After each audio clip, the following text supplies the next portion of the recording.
इंसान की कहानी सिर्फ पत्थर के औजारों तक सीमित नहीं है। पत्थर युग हमें बताता है कि सभ्यता कैसे शुरू हुई और समाज कैसे बदलता गया। चलिए इस सफर को समझते हैं। माशअप हिस्ट्री को जरूर फॉलो करें। जब हम पत्थर युग, कांस्य युग या लौह युग कहते हैं तो हम केवल औजारों की सामग्री की बात नहीं कर रहे होते, बल्कि उस समय की पूरी जीवन शैली का उल्लेख कर रहे होते हैं। ये शब्द बताते हैं कि लोग कैसे रहते थे, क्या खाते थे, कैसे जलवायु के अनुसार खुद को ढालते थे, खेती और पशुपालन कैसे करते थे, भोजन कैसे पकाते थे और अपने धार्मिक विश्वासों को किस प्रकार जीते थे। उदाहरण के लिए पत्थर युग में प्रारंभिक मानव शिकारी संग्रह करता थे।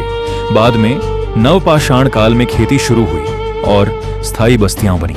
कांस्य और लौह युग में धातुओं के उपयोग ने व्यापार, युद्ध, औजार निर्माण और सामाजिक संगठन को बदल दिया। इन युगों को समझने के लिए पुरातत्वविद पत्थर के औजारों की बनावट, आकार और तकनीक का गहराई से अध्ययन करते हैं। इसे लिथिक विश्लेषण कहा जाता है, जिसमें औजारों को मापा जाता है, उनकी धार और उपयोग के निशानों को देखा जाता है और प्रयोगशाला में उन्हें दोबारा बनाकर यह समझने की कोशिश की जाती है कि हमारे पूर्वज इन्हें कैसे तैयार करते थे। साथ ही गुफा चित्रों, दफनाने की परंपराओं, आभूषणों और बस्तियों के अवशेषों से उस समय के सामाजिक और धार्मिक जीवन की जानकारी मिलती है। लेकिन शोध केवल औजारों तक सीमित नहीं रहता। भूवैज्ञानिक चट्टानों की परतों, स्तर क्रम को पढ़ते हैं, जीवाश्म विशेषज्ञ हड्डियों और जानवरों की पहचान करते हैं, पराग विज्ञानी मिट्टी में मिले पराग कणों से उस समय की वनस्पति और जलवायु का अनुमान लगाते हैं और भौतिक वैज्ञानिक कार्बन 14 जैसी तकनीकों से वस्तुओं की आयु निर्धारित करते हैं। आज डीएनए विश्लेषण भी मानव प्रवास और आपसी संबंधों को समझने में मदद करता है। इसलिए इन युगों का अध्ययन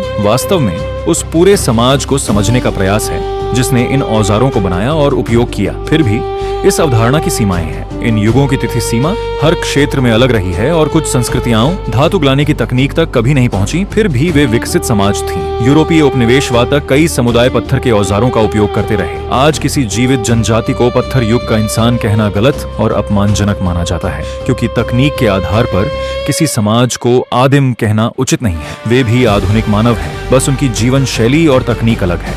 तो जब भी आप पत्थर युग सुने, याद रखिए, ये सिर्फ पत्थर का नहीं बल्कि इंसान और समाज के विकास का प्रतीक है। यही हमें बताता है कि इंसान हमेशा सीखता और आगे बढ़ता रहा है। अगर आपको इतिहास की ऐसी झलकियां पसंद है तो माशअप हिस्ट्री को जरूर फॉलो करें।